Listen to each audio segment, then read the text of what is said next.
Bikin ngeri. Wah mantap. Garuda dipastikan bakal terbang tinggi. Mengerikan? Inilah prediksi line up timnas Indonesia hadapi Jepang di kualifikasi Piala Dunia 2026. Diberi target 1 poin hadapi Jepang.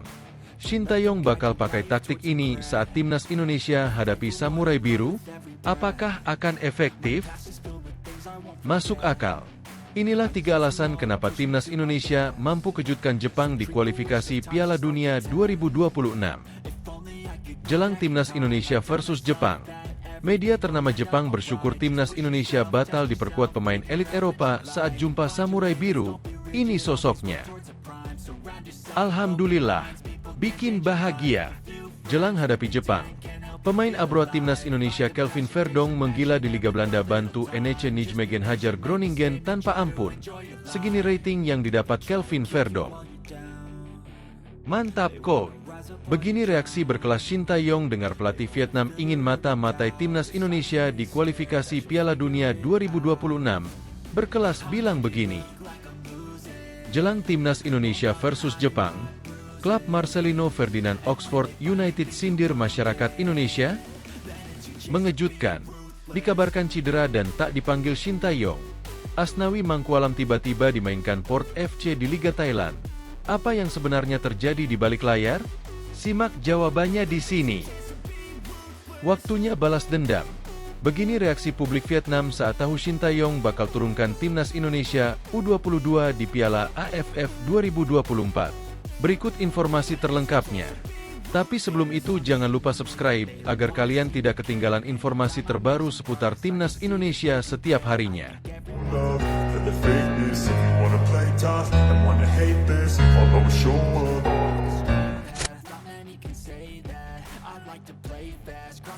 Bikin ngeri. Wah mantap. Garuda dipastikan bakal terbang tinggi. Mengerikan?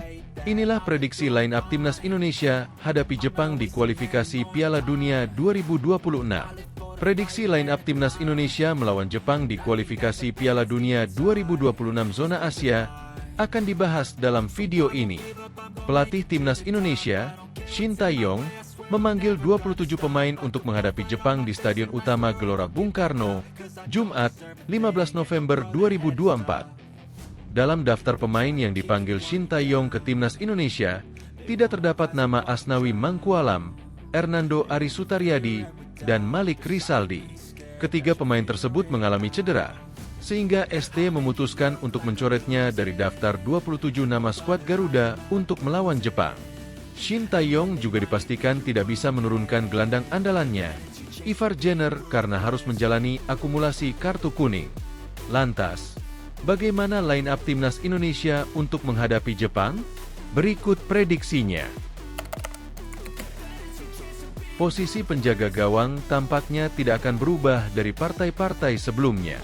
Pelatih asal Korea Selatan itu akan tetap mempercayakan posisi penjaga gawang utama kepada Martin Paes.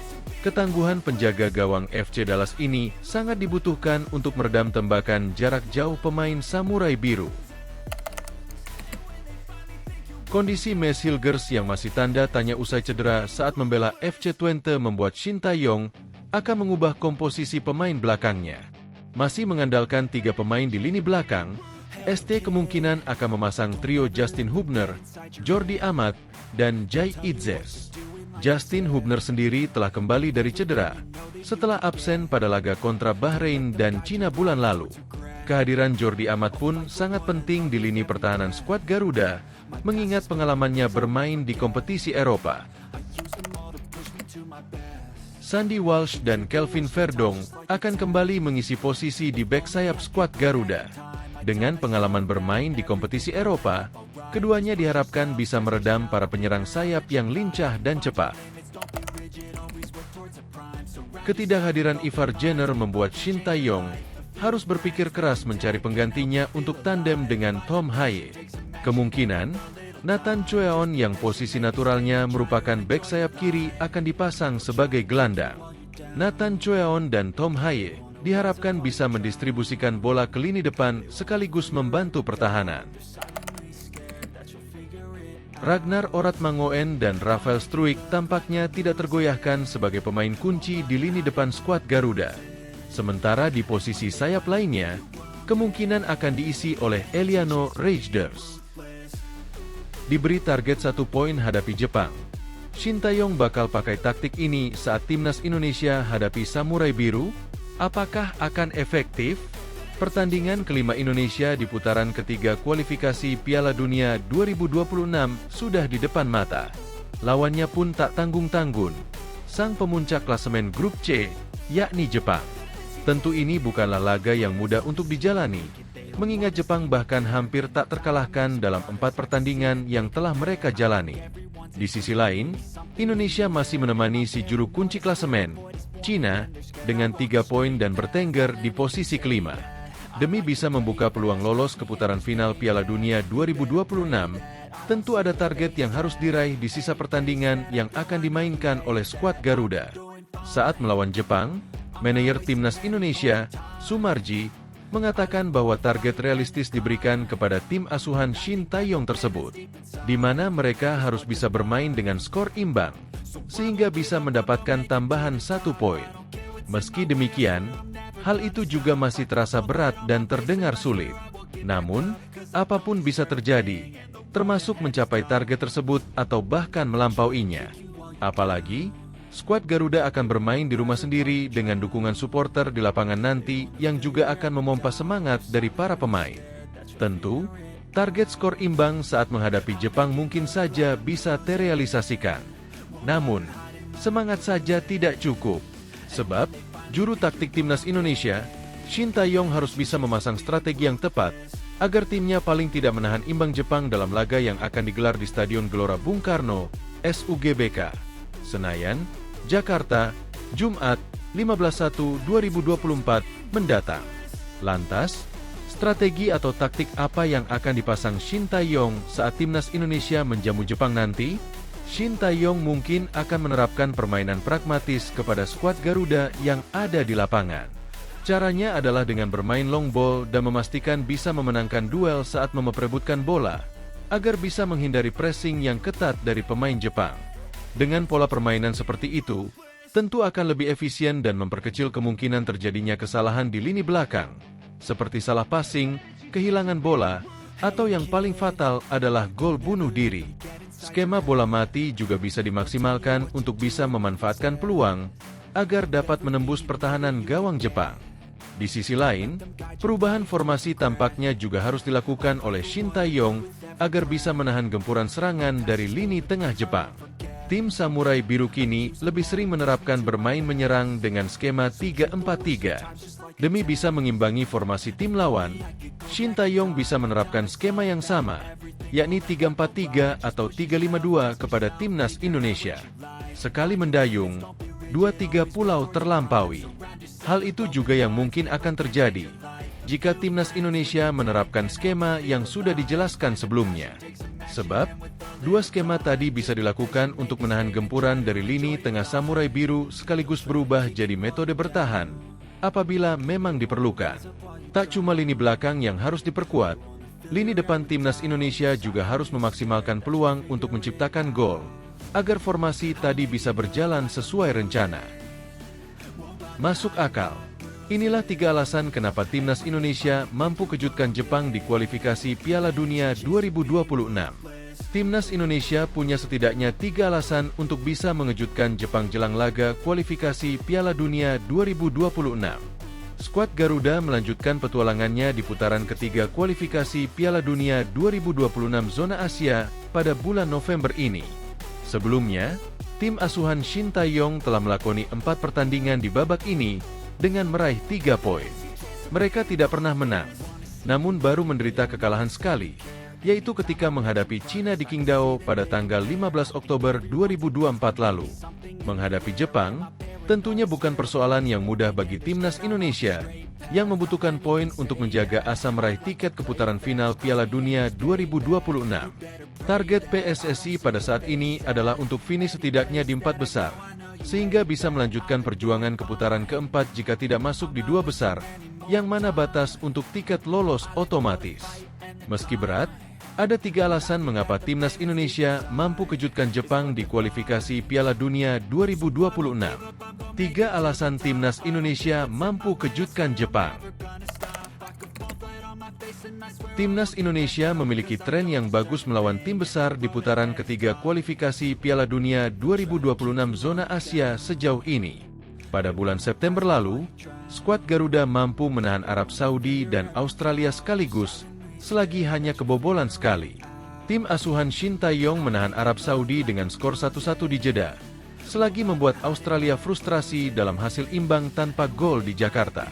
Jepang tentu berbeda, namun mereka juga tertahan dengan skor 1-1 dari Australia pada bulan Oktober lalu. Hal tersebut bisa jadi mengindikasikan timnas Indonesia juga, setidaknya, mampu mengimbangi Jepang, menimbang hasil kontrak The Socceroos. Jepang terancam tidak diperkuat oleh striker andalan mereka, Ayase Ueda, yang mengalami cedera. Sang striker menderita cedera pada saat membela Feyenoord di Liga Belanda, dan pelatih Hajime Moriyasu mengindikasikan bahwa Ueda tidak akan tersedia untuk laga kontra timnas Indonesia. Dia sudah berusaha keras untuk tim nasional hingga kini, jadi saya ingin memanggilnya jika sehat. Namun ada banyak pemain yang menunjukkan kemampuan untuk bisa tampil pada laga selanjutnya, kata Moriyasu tentang Ueda, dikutip dari Sports Rochi. Saya meminta Ayase Ueda untuk tidak terburu-buru, namun berusaha untuk pulih dengan cepat. Meski saya ingin dia segera kembali, saya ingin memberi kesempatan bermain kepada pemain lain untuk menghadapi Indonesia, tambahnya. Sebagai pengingat, Ayase Ueda mencetak 2 gol ke gawang timnas Indonesia pada Piala Asia 2023 lalu, yang berakhir dengan kekalahan telak 1-3 untuk skuad Garuda. Timnas Indonesia akan bermain di kandang untuk laga melawan Jepang dan juga Arab Saudi. Hal ini tentunya menjadi sebuah keuntungan. Supporter Garuda diperkirakan akan hadir sebanyak 60.000 hingga 70.000 penonton, dan itu akan memberikan dampak besar kepada Jepang selaku tim tamu. Wakil Federasi Sepak Bola Jepang, JFA, Takeshi Okada, telah mengatakan bahwa hal itu akan menjadi kerugian besar bagi negaranya. Mantan pelatih timnas Jepang tersebut bahkan berharap agar para supporter Garuda tidak datang ke Stadion Gelora Bung Karno, GBK, karena mencemaskan tekanan yang luar biasa. Sepertinya bukan tempatnya saya berbicara seperti ini, jadi waktu saya menjadi pemain sempat merasakan di lapangan itu dipenuhi kurang lebih 100.000 orang itu tekanannya luar biasa, ujar Takeshi Okada di lapangan C Senayan, Sabtu, 2 November 2024. Jadi kalau semisal ada pertandingan di Indonesia dengan banyaknya supporter Indonesia, pasti itu akan jadi keuntungan bagi Indonesia. Makanya supporter kalau bisa nggak usah datang ke stadion, tambahnya diiringi dengan gelak tawa. Jelang timnas Indonesia versus Jepang, media ternama Jepang bersyukur timnas Indonesia batal diperkuat pemain elit Eropa saat jumpa Samurai Biru. Ini sosoknya. Media Jepang bersyukur timnas Indonesia tidak jadi diperkuat pemain elit Eropa ini saat jumpa tim Samurai Biru. Timnas Indonesia akan kembali melanjutkan perjuangannya di kualifikasi Piala Dunia 2026 saat menjamu Jepang dan Arab Saudi. Pertandingan antara timnas Indonesia melawan Jepang akan berlangsung di Stadion Utama Gelora Bung Karno, SUGBK, pada Jumat, 15 November 2024. Marcelino Ferdinand dan kawan-kawan kembali akan menghadapi lawan yang berat di SUGBK saat menjamu Arab Saudi 4 hari kemudian. Menghadapi 2 pertandingan krusial tersebut, pelatih timnas Indonesia, Shin Tae-yong, memanggil 27 pemain ke skuadnya. Dalam daftar pemain yang dipanggil ST ke timnas Indonesia, masih ada pemain-pemain andalannya seperti Tom Haye, Jai Itzes, dan Rafael Struijk.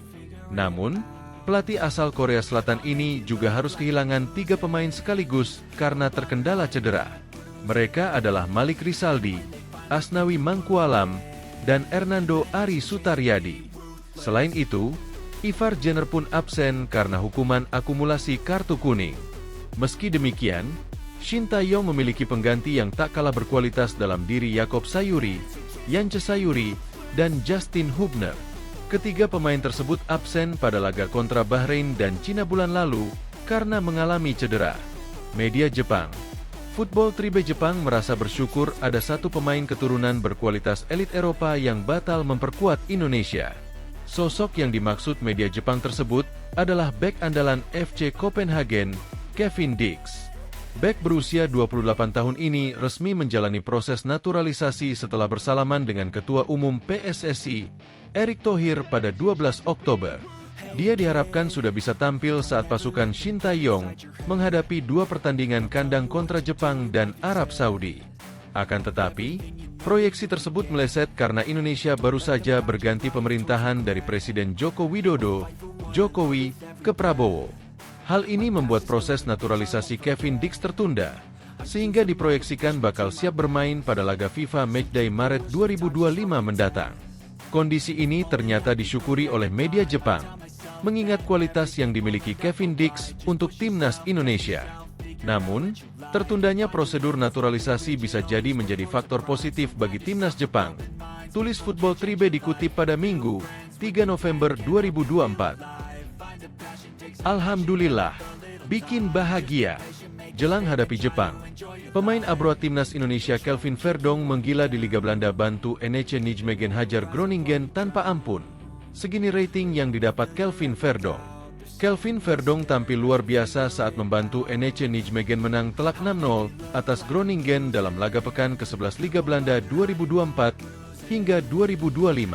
Pertandingan antara NEC Nijmegen melawan Groningen berlangsung di Stadion Goffert Stadion, Minggu, 3 November 2024, malam waktu Indonesia Barat. Bermain di hadapan pendukungnya sendiri, NEC langsung menggebrak lewat gol striker asal Jepang, Koki Ogawa pada menit ke-6.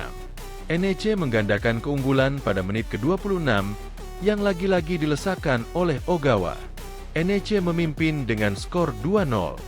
Gol ketiga NEC lahir pada menit ke-32 melalui Sonte Hansen. Skor 3-0 bertahan hingga wasit meniup peluit tanda babak pertama berakhir. Performa di babak pertama berlanjut pada paruh kedua. NEC sukses menciptakan 3 gol tambahan melalui Vito van Troij, 52, Sami Owisa, 74, dan penalti Thomas Owejan pada menit ke-86. Di balik kemenangan tersebut, ada performa luar biasa yang ditunjukkan oleh Kelvin Verdong. Dalam 2 laga sebelumnya, dia selalu bermain dari bangku cadang. Berdasarkan situs statistik sepak bola, FotMob, Kelvin Verdong memiliki rating sebesar 8,1. Salah satu yang tertinggi setelah Ogawa, 9,3, dan Vito van Troij, 9,2. Dalam laga ini, Kelvin Verdong mencatatkan 56 kali umpan akurat, 2 kali umpan silang, 5 tackle berhasil, 2 sapuan bola, dan 3 intercept. Selanjutnya, NEC akan menghadapi Walwich sebelum jeda internasional pada 10 November 2024 mendatang.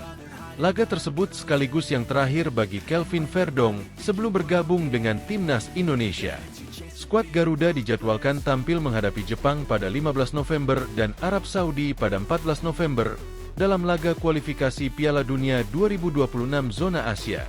Timnas Indonesia akan menjamu Jepang dan Arab Saudi di Stadion Utama Gelora Bung Karno, SUGBK, Jakarta. Mantap coach! Begini reaksi berkelas Shin Tae-yong dengar pelatih Vietnam ingin mata-matai timnas Indonesia di kualifikasi Piala Dunia 2026. Berkelas bilang begini, pelatih timnas Indonesia, Shin Tae-yong, memberikan tanggapan terkait rencana Kim Sang SIK yang ingin mengintai skuad Garuda jelang gelaran Piala AFF 2024. Turnamen yang kini bernama ASEAN Cup 2024 itu dijadwalkan bergulir mulai 8 Desember 2024 hingga 5 Januari 2025. Berdasarkan hasil undian yang dilakukan di Hanau pada Mei lalu, timnas Indonesia tergabung di grup B bersama Vietnam, Filipina, Myanmar, dan Laos.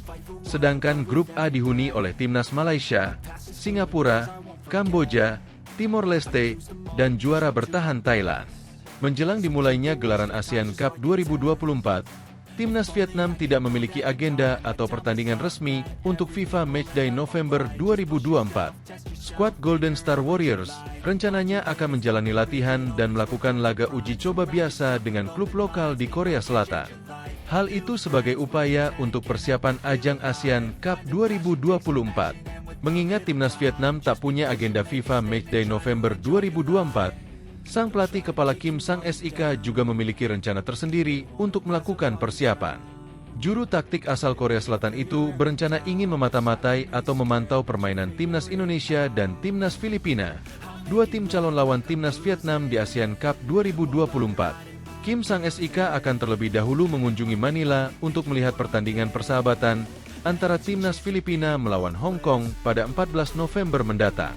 Setelah itu, pelatih berusia 47 tahun tersebut bakal langsung berangkat ke Jakarta dan menginap selama 5 hari untuk memantau pertandingan timnas Indonesia di ajang kualifikasi Piala Dunia 2026. Skuad Garuda dijadwalkan bakal menghadapi timnas Jepang pada 15 November 2024, lalu disusul laga kontra Arab Saudi 4 hari berselang, 19 November. Kedua pertandingan tersebut bakal digelar di Stadion Utama Gelora Bung Karno, SUGBK, Senayan, Jakarta. Menanggapi soal rencana Kim Sang SIK yang ingin memantau pertandingan tim Garuda, pelatih timnas Indonesia Shin Tae-yong pun angkat bicara. Menurut Shin Tae-yong, itu merupakan hal biasa yang dilakukan oleh pelatih kepala untuk meninjau kekuatan calon lawannya. Itu hal yang wajar ya, ujar Shin Tae-yong. Sebagai pelatih kepala, Kim Sang SIK tahu apa yang harus dia lakukan. Bagi setiap orang yang mengejar karir kepelatihan, mereka harus merencanakan untuk menonton pertandingan secara langsung dan menganalisis lawan mereka. Juru taktik asal Korea Selatan itu juga mengaku tidak merasa tertekan dengan rencana yang ingin dilakukan oleh Kim Sang SIK. Saya rasa ini bukan tekanan bagi saya atau tim Indonesia, ucap Shin Tae-yong. Yang menjadi fokus kami adalah dua pertandingan pada pertengahan November.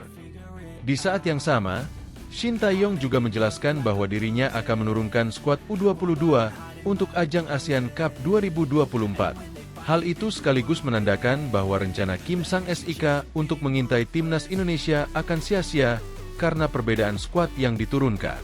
Tim kita akan berangkat ke Piala AFF 2024 dengan kekuatan pemain U22, lanjut Shin Tae-yong. Jadi tentu kekuatan kita akan berkurang dibandingkan tim lain. Saya akan berusaha semaksimal mungkin dan berharap bisa mencapai final. Kapasitas tim kita saat ini sudah meningkat. Jadi, sejujurnya, saya berharap bisa mencapai final Piala AFF 2024. Jelang timnas Indonesia versus Jepang, klub Marcelino Ferdinand Oxford United sindir masyarakat Indonesia. Masyarakat Indonesia diduga disindir Oxford United di unggahan terbarunya di Instagram, Official. Dalam unggahan tersebut, admin akun Instagram Official seakan memasang daftar line-up jelang laga Oxford United Plus, memasang foto Marcelino Ferdinand. Namun, uniknya dalam daftar line-up itu hanya berisikan nama Marcelino Ferdinand. Tak cuma 11 nama starter, penghuni bangku cadangan juga berisikan nama Marcelino Ferdinand. Banyak pencinta sepak bola tanah air menilai ini sebagai tanda admin Oxford United menyindir masyarakat sepak bola Indonesia. Sebab, semenjak Marcelino Ferdinand didatangkan Oxford United pada Agustus 2024, netizen ngebet melihat gelandang 20 tahun memperkuat klub Liga 2 Inggris 2024 hingga 2025 tersebut. Setiap kali Oxford United mengunggah daftar line-up, sosok yang ditanyakan kehadirannya oleh netizen Indonesia adalah Marcelino Ferdinand. Disinyalir karena sering ditanya inilah, admin Oxford United mengunggah daftar line-up spesial khusus Marcelino Ferdinand. Berisik sih kalian semua. Dibikin Lino semua deh tuh. Tulis akun Fanjung di unggahan akun Official. Admin Oxford sudah muak dengan kalian semua ultra seblak. Sambung akun Den Bol 077. Disarkasin kalian tuh nanya Lino mulu. Kesal adminnya guys. Sambung akun Talitha 07. Semenjak gabung Oxford United, Marcelino Ferdinand memang belum pernah merumput bersama tim senior. Jangankan main, masuk daftar susunan pemain saja ex-personel Persebaya Surabaya ini gagal melakukannya. Marcelino Ferdinand sejauh ini baru bermain bersama Oxford United U21, itu pun cuma sekali. Ia mencetak satu kipas saat Oxford United U21 menang 3-2 atas Notts County pada Rabu 30 Oktober 2024 malam waktu Indonesia Barat. Meski belum bermain di laga resmi musim ini bersama Oxford United, Shin Tae-yong masih memberikan kepercayaan kepada Marcelino Ferdinand. Ia selalu dimainkan dalam 4 laga grup C kualifikasi Piala Dunia 2026 zona Asia yang dijalani Timnas Indonesia. Marcelino Ferdinand juga dipanggil Shin Tae-yong untuk mengarungi laga Timnas Indonesia versus Jepang, 15 November 2024, dan Arab Saudi, 19 November 2024. Menarik menanti aksi Marcelino Ferdinand di kedua laga tersebut. Mengejutkan. Dikabarkan cedera dan tak dipanggil Shin Tae-yong, Asnawi Mangkualam tiba-tiba dimainkan Port FC di Liga Thailand. Apa yang sebenarnya terjadi di balik layar? Simak jawabannya di sini. Fullback Timnas Indonesia, Asnawi Mangkualam Bahar, dilaporkan Port FC mengalami cedera dan harus menepi cukup panjang. Situasi ini membuat dia tak dipanggil oleh Shin Tae-yong untuk memperkuat skuad Garuda pada laga lanjutan kualifikasi Piala Dunia 2026 zona Asia. Nama Asnawi Mangkualam dicoret dari daftar 27 pemain Timnas Indonesia untuk 2 laga kandang di Stadion Utama Gelora Bung Karno periode bulan ini, yakni melawan Jepang pada 15 November dan Arab Saudi 4 hari kemudian. Dalam skuad yang dirilis, Asnawi Mangkualam tak dipanggil bersama 4 pemain lain, yakni Hernando Ari, Malik Rizaldi, Dimas Drajat, dan Wahyu Prasetyo. Pelatih Shin Tae-yong pun mengganti pos Asnawi dengan memanggil duo kembar milik Maluku Utara, Malut United FC, Yakob Sayuri dan Yance Sayuri. Shin Tae-yong juga telah mengonfirmasi kebenaran itu bahwa para pemain yang tak dipanggil kali ini karena mengalami cedera. Ya karena cedera ya. Pertama Asnawi hamstring, Wahyu ada robekan pada betisnya, dan Malik pun sama ya, ada cedera, katanya. Jadi memang mereka cedera dimasukkan ke dalam list, tapi karena ada cedera, jadi tidak bisa dipanggil dengan alasan cedera. Dan, sampai dikirimkan juga surat dari dokter tim, tambah Shin Tae-yong. Namun, pada hari yang sama dengan pengumuman skuad Timnas Indonesia, nama Asnawi Mangkualam masuk dalam line-up Bangkok United FC versus Port FC. Laga itu berlangsung di Thammasat Stadium, Long Nueng, Thailand pada Sabtu 2 November sore. Bukan hanya masuk line-up, Asnawi Mangkualam ternyata juga bermain lagi untuk Port FC. Dia masuk sebagai pemain pengganti pada babak kedua untuk menggantikan Supanan Burerat sebagai bek kanan. Saat masuk, Port FC sedang tertinggal 0-1 dari tuan rumah Bangkok United. Asnawi pun memainkan perannya dengan melakukan sekali dribble sukses, sekali membuat peluang, dan 1 intercept. Catatan yang tak buruk. Tapi, pada akhirnya Port FC tetap gagal mencetak gol. Mereka malah kebobokan lagi lewat aksi Musen Al-Ghassani dan Port FC kalah 2-0 dari Bangkok United. Tampilnya Asnawi untuk Port FC kemarin jadi mengejutkan dan menimbulkan tanda tanya. Sebab klub sempat mengumumkan sang pemain kemungkinan menepi selama 2 hingga 4 pekan. Tapi kali ini belum genap 2 pekan, Asnawi Mangkualam sudah bisa bermain lagi. Ex-pemain PSM Makassar itu pun buka suara soal comeback-nya.